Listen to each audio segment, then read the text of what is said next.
और इसी बीच आपको सुनवाते हैं लखनऊ से उत्तर प्रदेश के मुख्यमंत्री योगी आदित्यनाथ को। आप सभी लोग यहां पर उपस्थित हुए हैं।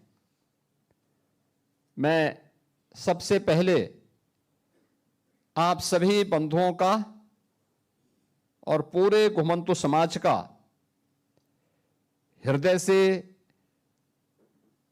धन्यवाद करता हूं।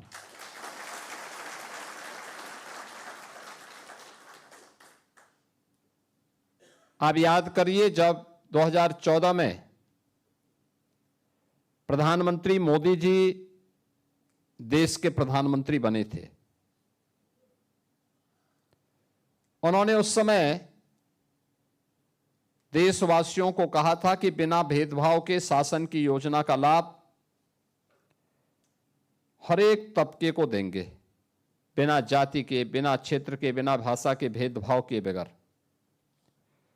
और उस समय उन्होंने कहा था सबका साथ, सबका विकास।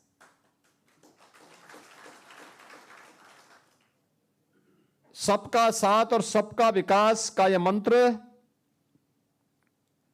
आज समाज के प्रत्येक तबके के उत्थान का कारण बना है। और उत्थान की सी कहानी कि इस नई कड़ी का नाम है घुमंतु जाति विकास बोर्ड।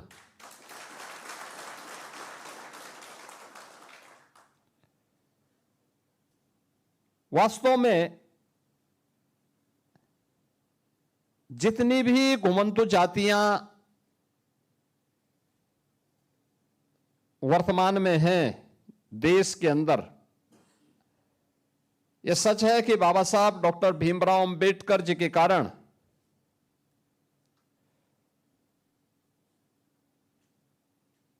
आजादी के बाद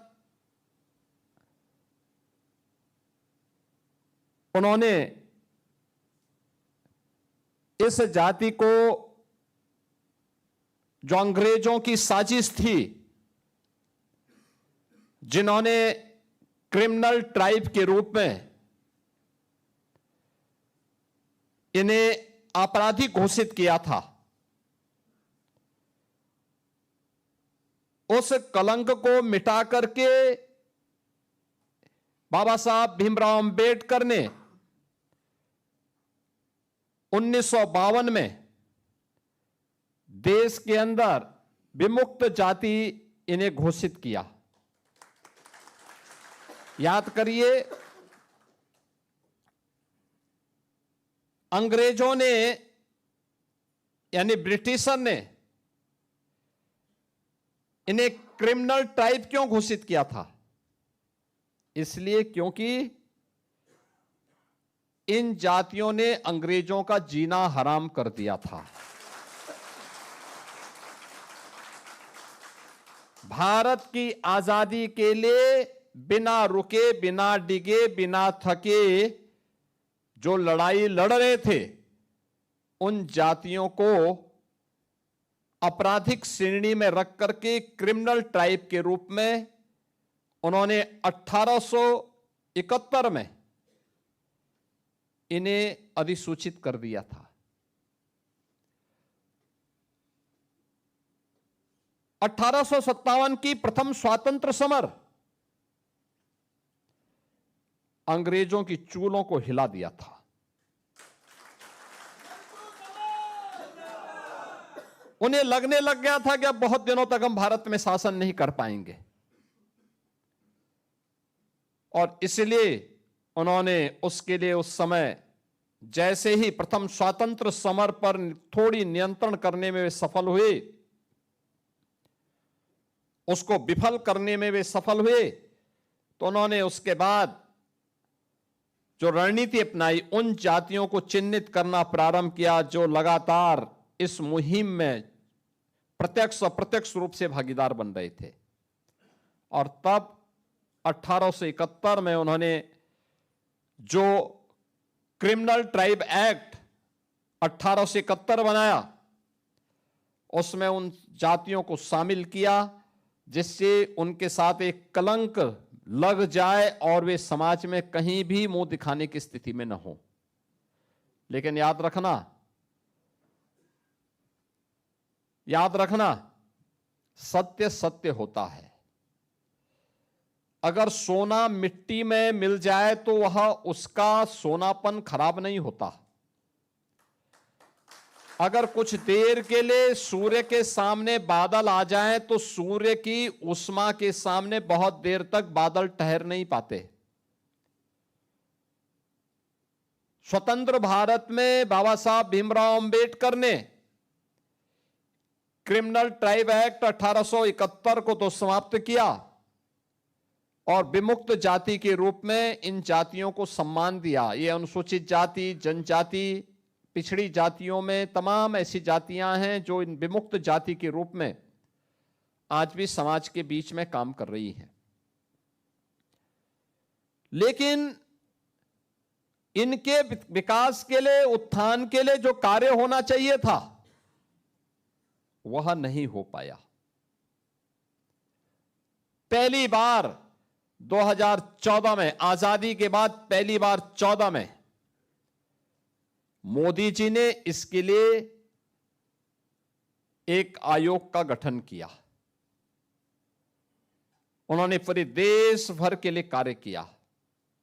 और जब गत वर्ष मैं घुमंतु जाति के सम्मेलन में आया था, उस समय मेरे पास जब आप लोगों ने मांग रखी थी, तब मैंने उस समय घोषणा की थी कि हम उत्तर प्रदेश के अंदर घुमंतु जाति बोर्ड का गठन करेंगे।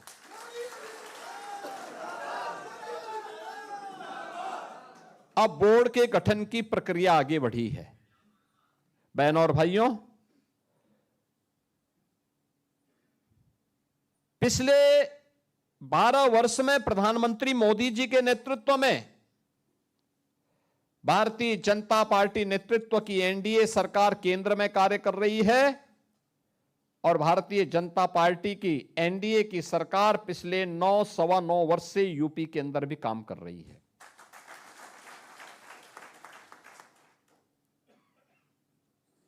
बहुत सारी जातियां आप में से ऐसी हैं जिनको हम लोगों ने बहुत सारी योजनाओं के साथ जोड़ा है। याद करिए, बनटांगिया गांव, पहली बार उन्हें राजस्व गांव के रूप में मान्यता दी गई। हजारों की संख्या में वे लोग आज समाज की मुख्य धारा से जुड़े हैं। मुसहर कोई पुरसा हाल नहीं था। उन्हें सभी प्रकार की सुविधाओं से युक्त करने का काम किया। थारू हो, गौड़ हो, चेरो हो, बुक्सा हो, कोल है, सहरिया है, ये जितनी भी जातियां हैं, इन सभी को हमारी सरकार ने, डबल इंजन की सरकार ने इन्हें शासन की योजनाओं से आच्छादित किया। उनके राशन कार्ड बनाए, जिनके पास जमीन नहीं जमीन के पट्टे उपलब्ध करवाए, जिनके पास आवास नहीं उन्हें प्रधानमंत्री आवास योजना या मुख्यमंत्री आवास योजना का लाभ दिलवाया गया। आयुष्मान भारत का कार्ड दिलाया गया, बिजली के कनेक्शन उपलब्ध करवाए गए, रसोई गैस के फ्री में कनेक्शन उपलब्ध करवाए गए, पेंशन की सुविधा से आच्छादित करने का कार्य, वृद्धावस्था पेंशन हो या निराश्रित महिला पेंशन हो या दिव्यांगजन पेंशन हो, इन सभी पेंशन से भी उन्हें आच्छादित करने का काम किया गया। ये सभी इसलिए क्योंकि प्रधानमंत्री मोदी जी जो बार बार कहते हैं कि जिसको कांग्रेस और समाजवादी पार्टी ने जिसको पूछा नहीं, उसको हमने उसको बुला करके उसकी पूजा की है, इस सम्मान देकर के उसको पूजा की है। क्योंकि हमारे लिए जनता केवल वोट बैंक नहीं है। बिना भेदभाव के भारत के लोकतंत्र के अंदर हर जनता को शासन की सुविधा का लाभ मिलना चाहिए। इसके लिए हमने जनार्दन के रूप में उसको सम्मान दिया है, उसकी पूजा की है। और यही कारण